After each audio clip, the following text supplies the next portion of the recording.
Hello everyone. I welcome all of you to today's class. This class is going to be very important. If you are studying actual science anyway, it comes after confidence interval, estimation, everything. But normally those who are from statistics background or data science background, this is something very crucial for you. This will give you magical powers.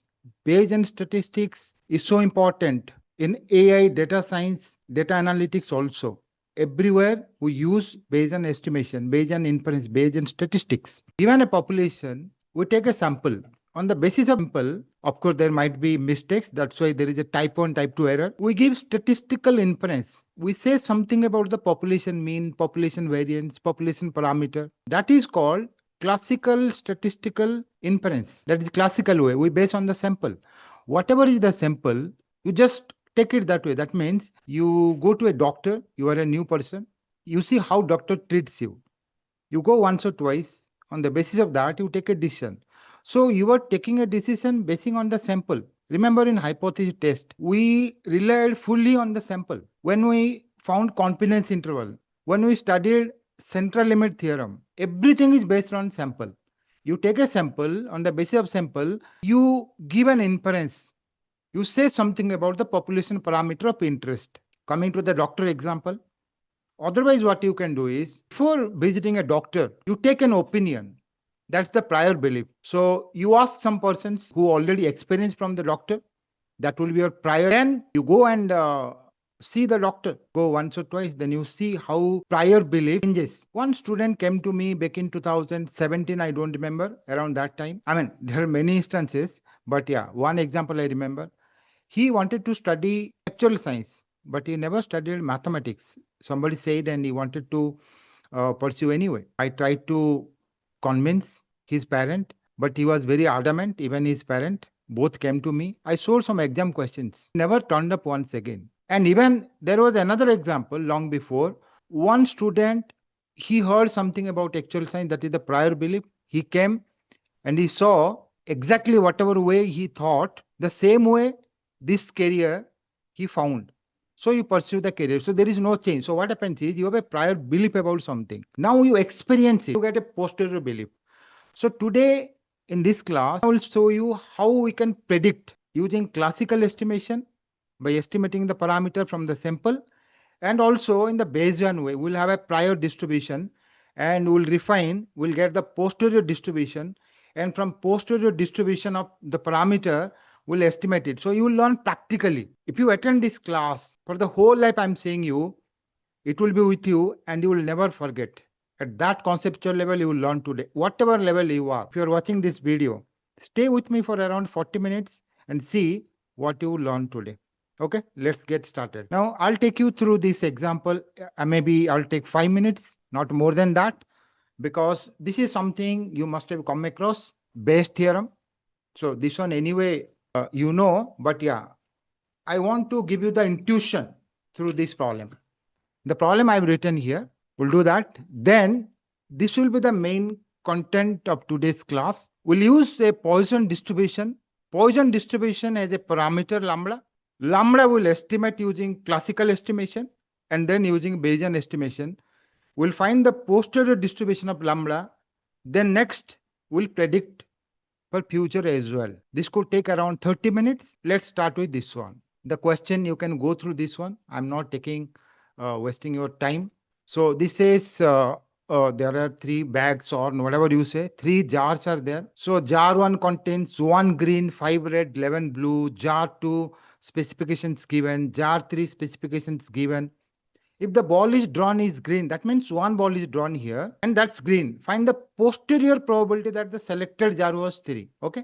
So how can you think here? Suppose, remember carefully, this is the intuition you need to develop from here before going to the next level. Suppose these are the 3 jars and you close your eyes, randomly you select one. What is the probability? That is your prior probability. Let me write here. These are my prior probabilities. Prior probability means what? I have no idea. Absolutely, I have no idea. These are my prior probabilities. And these are my posterior probabilities. Posterior idea, you see, I will not do the problem now. You must be knowing here. But the idea, how you get the idea here. probability, I will write probability of A1. I mean, it's so interesting. If you think, you close your eyes, I'm closing my eyes now. Then what I will do is, randomly I will touch 1. So if someone says, what is the probability that you touched number 3 jar? Of course, 1 by 3, right? Because there is nothing. This is my prior belief, prior idea. Now, I will have some sample, I will have some observation. According to this question, see, according to this question, what is the observation?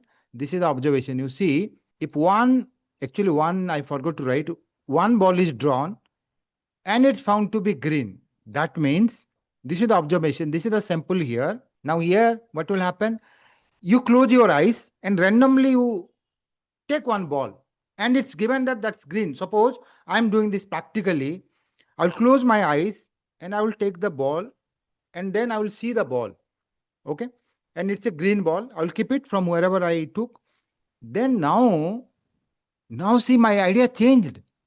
I mean, before doing any problem, from where I got that green ball? Of course, from 3, because what is the probability? Not 100%, but see, what is my posterior belief is, there are so many balls here. Can you imagine how many balls are here?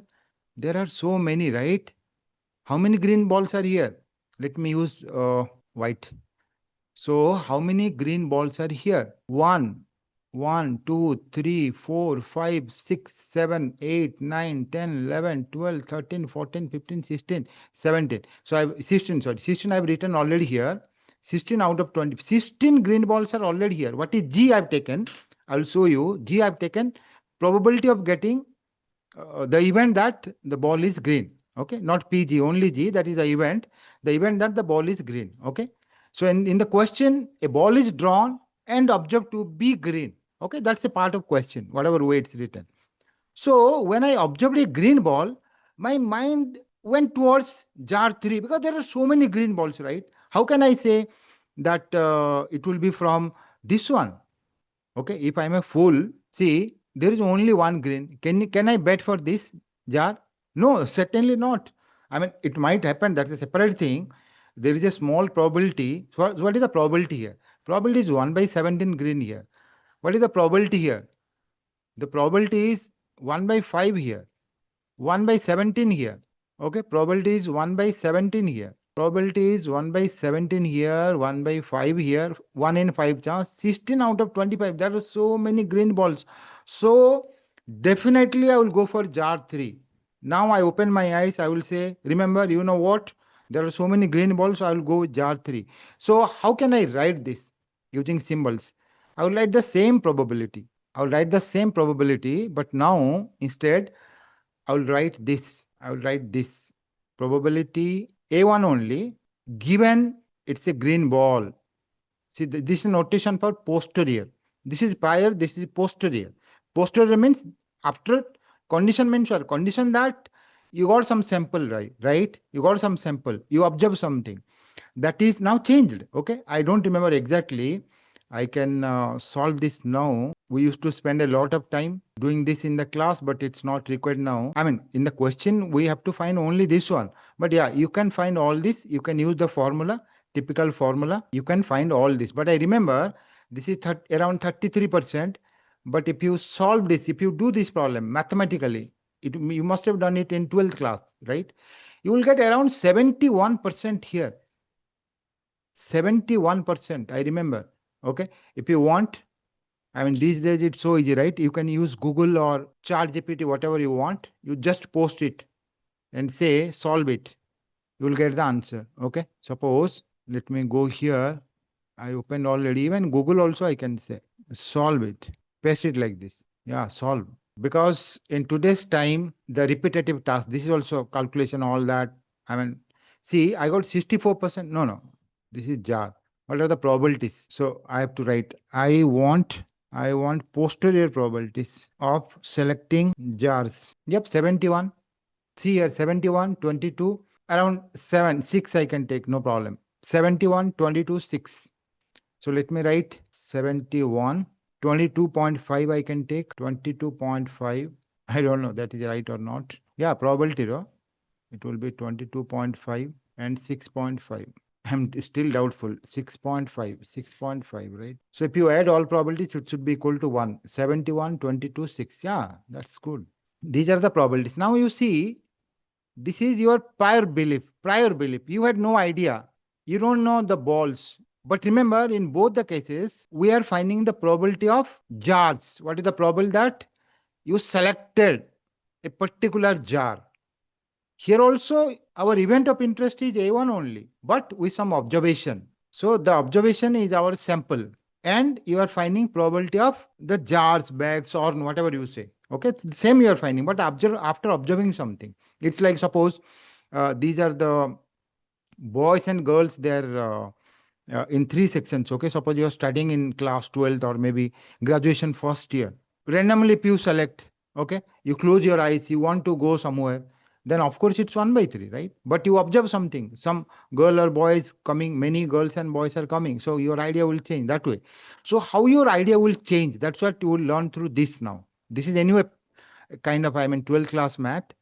It's also, I mean, the part one, you can say 5% or 10% of the chapter. But yeah, we'll go to the main one here. If you are studying CS1 actuarial science, it's important for you to know what is parametric statistics, what is non-parametric statistics. Mostly at CS1 level, actuarial science, more than 90%, we are using parametric statistics. But when you go to CS2, definitely you learn a lot of topics where you will have semi-parametric or non-parametric. Coming to parametric statistics, I want to forecast future here. What kind of future forecasting?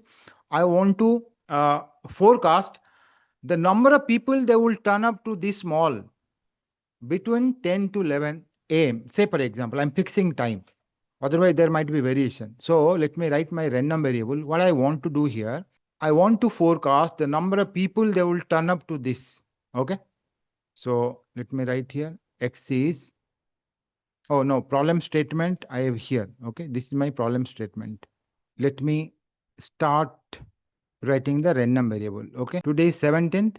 On 18th April 2026, between 10 a.m. to 11 a.m. So the number of people they will turn up. Statistically, will give probabilities. What is statistical modeling? You have to pick up what is parametric statistics. You have to pick up one parametric family. I mean here one distribution model in statistics. It could be binomial, Poisson, normal, log normal. Lot more you will get in CS2.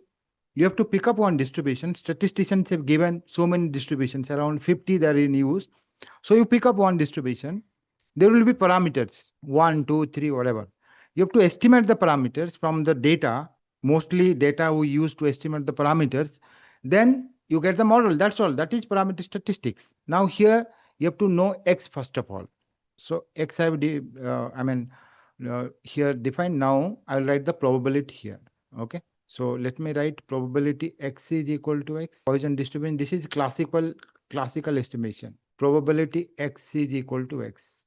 Now, if you don't know, when we talk about arrival, we use Poisson distribution to know the behavior of the people. They arrive to a particular mall, garage, any like doctor. Patients are going to the doctors. Okay, but it's not on a, not with a prior appointment.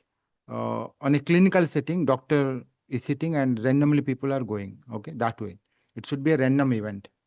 So probability X is equal to X, I will write Poisson E minus lambda power X divided by X factorial. If you want to have more assumption, that's fine. You can have more assumption like 10 to 11 when I said, you have to consider only weekdays. Otherwise, what will happen? During weekends, you might see more. So we are not going to that level now. So X we know already. This is only statistical modeling, parameter statistics. That's all. You need to find probabilities. But the problem here is we don't know the parameter. Once you know the parameter, we'll use point estimation here. We'll rely on sample. That is our classical estimation. That's all. So what we do is we have to know the parameter. That's all. We have to estimate the parameter from the data where you don't have data. If you have data, you collect, you go to the mall and ask. If you don't have data, what you can do is you can collect data, because I've given you 1 month. You go and stand every day. Okay, you go and stand every day. Like here I've written 7. You go on, like one day you got 7, one day you will get 1, one day you will get 3, that way. Okay, so let me write our experience. Suppose I got the sample here for 1 month, because the date is 18th, so up to 17th we'll get 1 month. So I'll take my sample. Let me write my sample. Suppose I got this way, someday 2, someday 5, and then pick suppose 8 many times. This is my mode. Then once it will decrease in Poisson case, it will never increase. Someday, I mean, it not in order, but this is my sample. Okay, you take it that way. 10, 10, that way. Finally, I'll write a big one, suppose 18, that way. Okay, this is my sample, 30-day sample. So then I will find sample mean. And what is point estimation? Sample mean is equal to population mean. That's all. Sample mean, this is my point estimation. So I'll write EX. Let me use another. I will write EX, or let me write, this is point estimation. EX is equal to X bar. Mu is X bar. So mu here, EX is lambda in case of Poisson. This is my estimate, and lambda I got. I have to take the sample mean. That's all. X bar. You add all divided by 30. So suppose it's 8.4. I don't know. It could be anything. Suppose it's 8.4. So I'll write 8.4. Once I got 8.4, I'll put here. This is only statistical modeling. That's all. So I'll write e power minus 8.4, 8.4 power x divided by x factorial. I mean, this is as easy as this.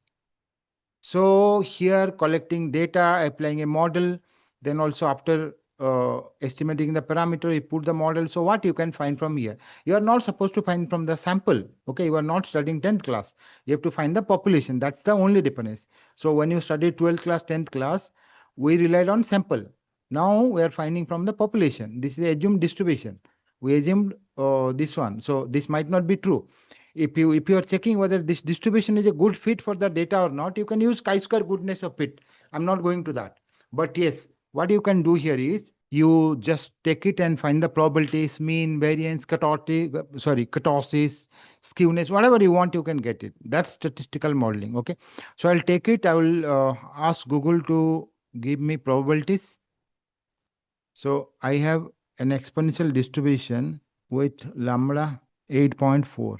Find all probabilities. I have a Poisson distribution with lambda 8.4. Find all probabilities. Yes. So see, I got the probabilities here. Okay. I can copy this, right? Yeah, I got the awesome. So now what will happen? I'll take it and so see, you know the pattern, right?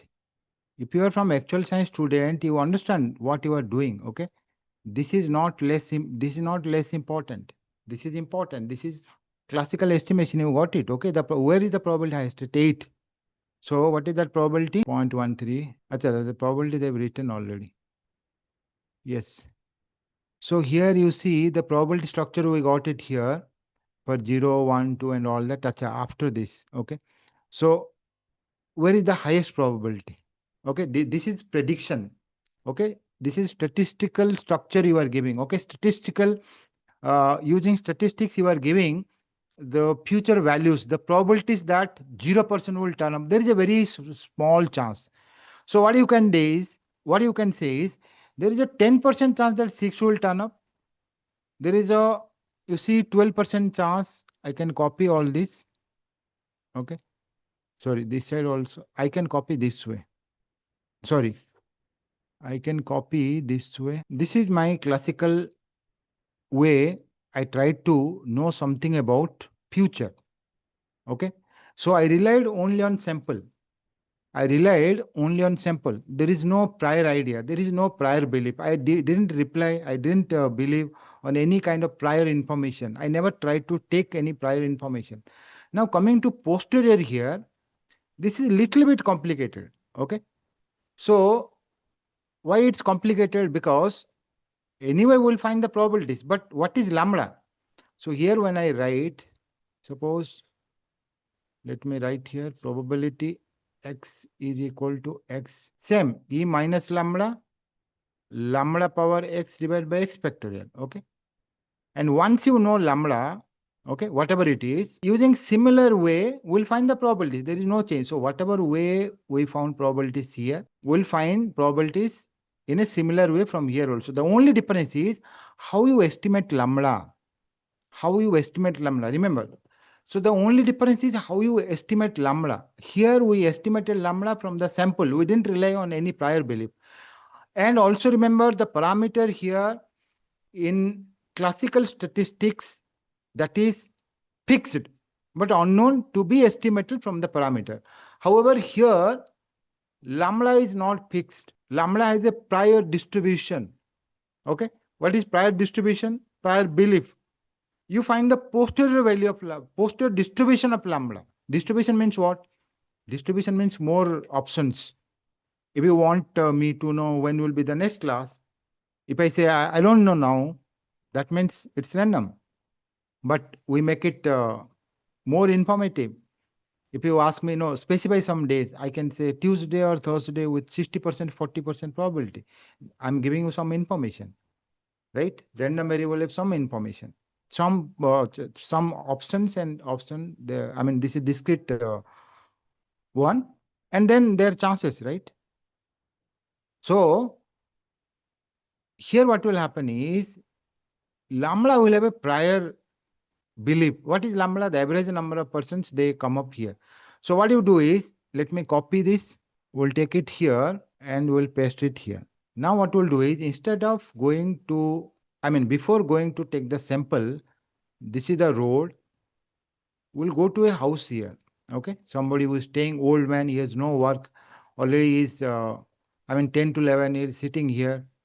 So we'll go to someone, we'll try to check, we'll try to get some idea. Like remember, the people, they always give idea. There where we get some information. Okay. So this old man, always from 10 to 11, he sees and he observes the world, particularly this shop. Okay.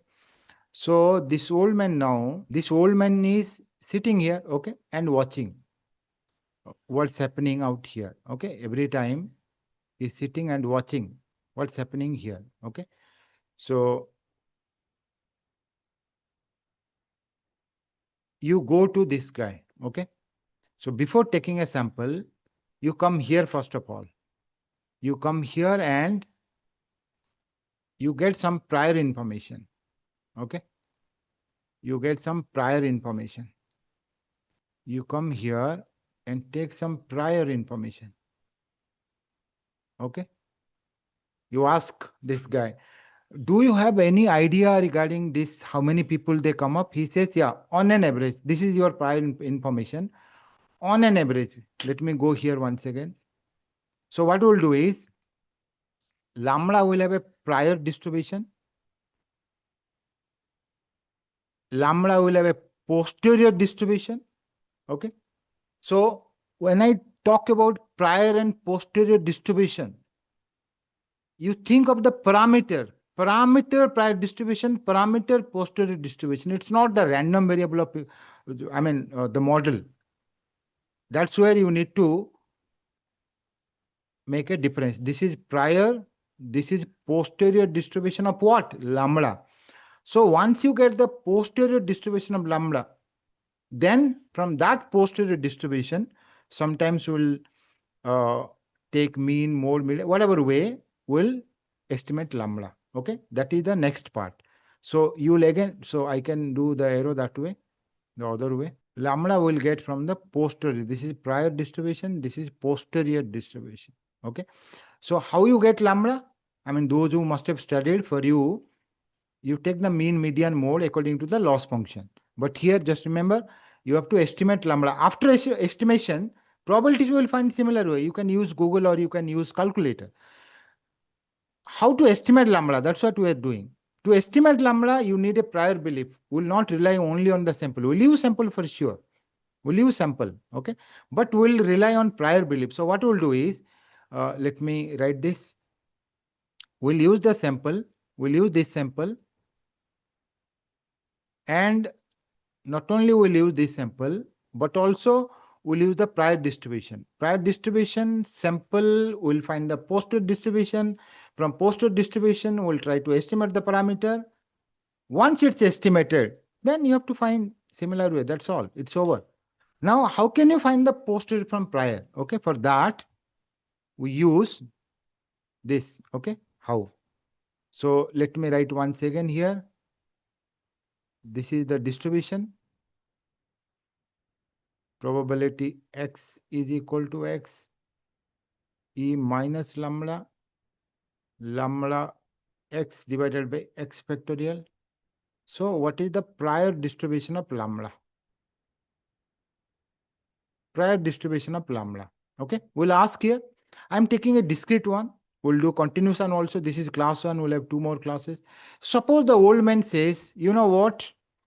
The average value, the average number of persons they come here, I can give you 2 options. That's for sure. That will be true. Okay, I have this idea. You check yourself, you go and check. That will be your observation.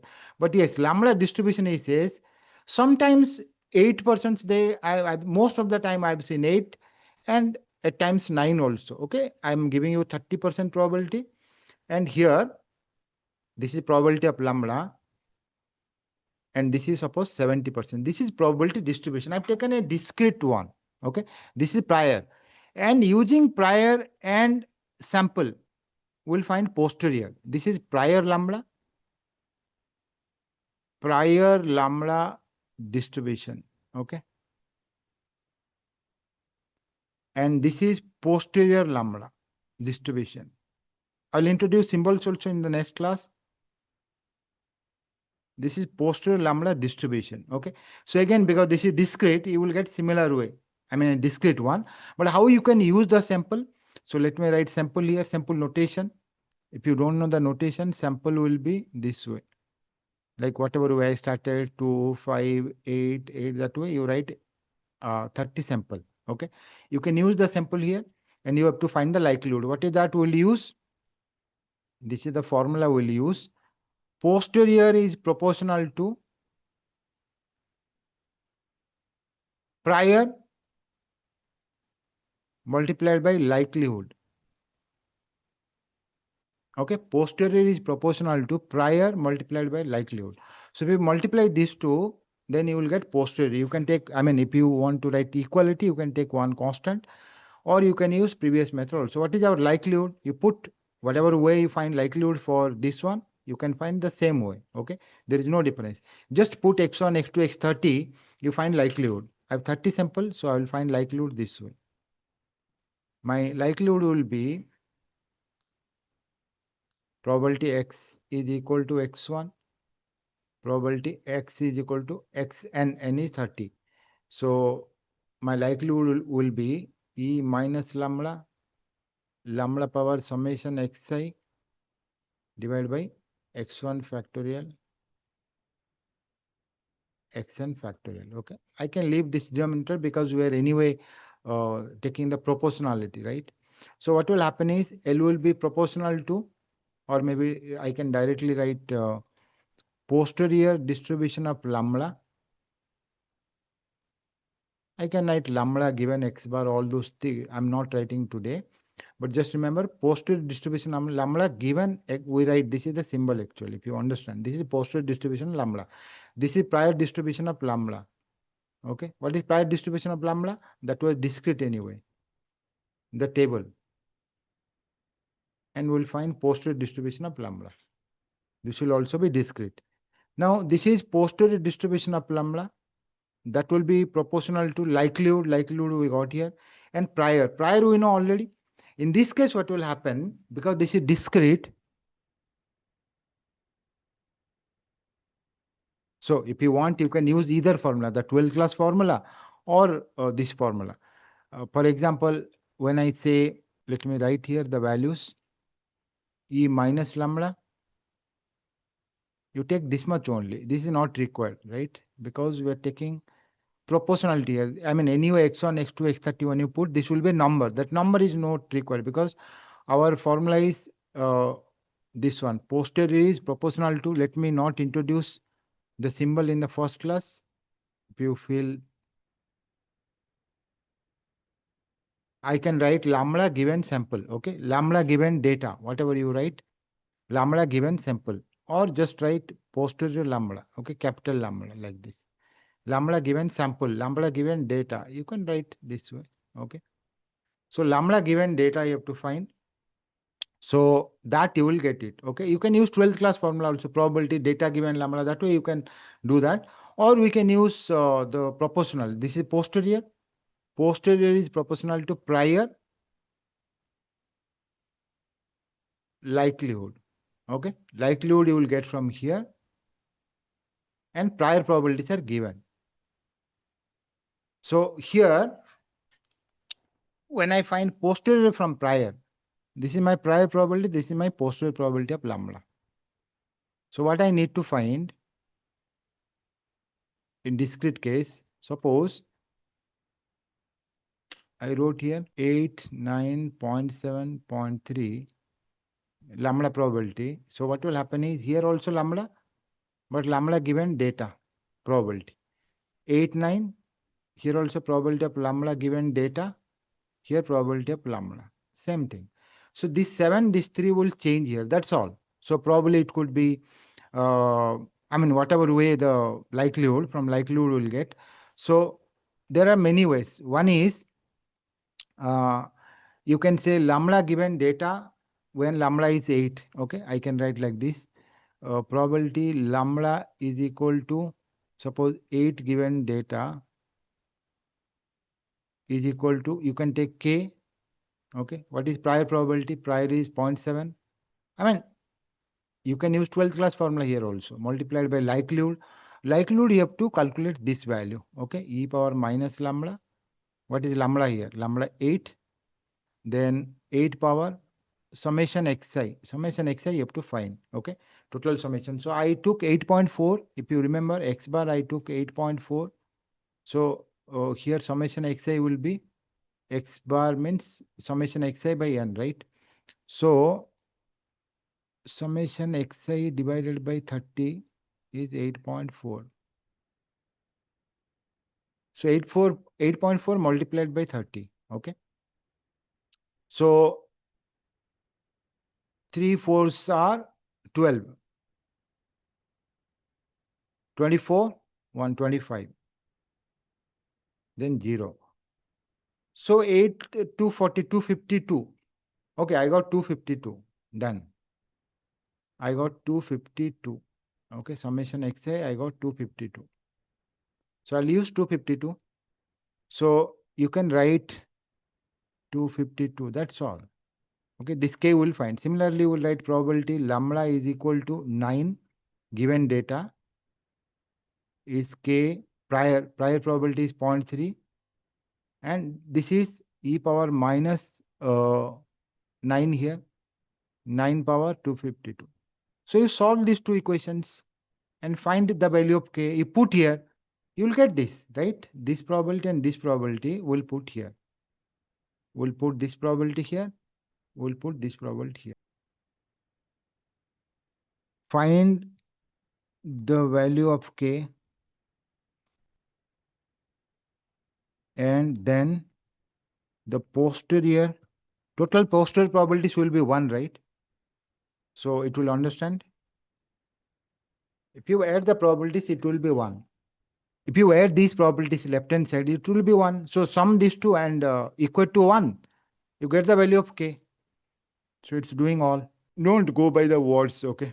Just do it yourself. Final answer. Okay, 0.99 I got. I don't know how it gave 0.99, but whatever it is, no worries. 0.99, 0.1. So, I mean, if it is correct, okay, Can you imagine 0.99 now? Per 8, na? 0.99, whatever it is, 1% and 99%. So the data is such. Okay.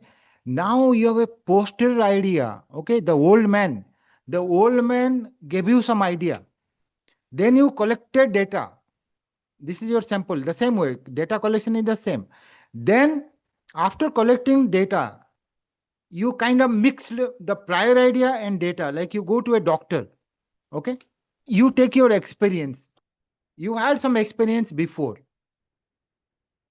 You had some experience before in through some prior idea.